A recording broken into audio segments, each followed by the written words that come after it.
Sunlight పడని ఈ temple గురించి మీకు తెలుసా?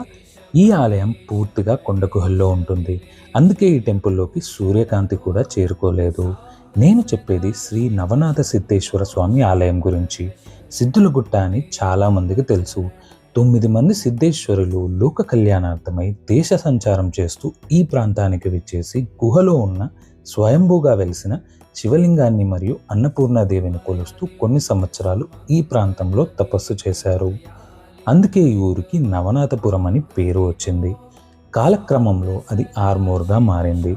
ఇక్కడ కాలభైరవ స్వామి, దత్తాత్రేయుడు, వినాయకుడు, దుర్గాదేవి ఆలయాలు కూడా ఉన్నాయి. ఆ ఆలయాలన్నీ పూర్తిగా గుహల్లోనే ఉంటాయి. ఆలయం బయట రామాలయం, హనుమాలయం, కోనేరు, అయ్యప్ప స్వామి దేవాలయం, ఏకశిలా స్తంభం కూడా దర్శించుకోవచ్చు.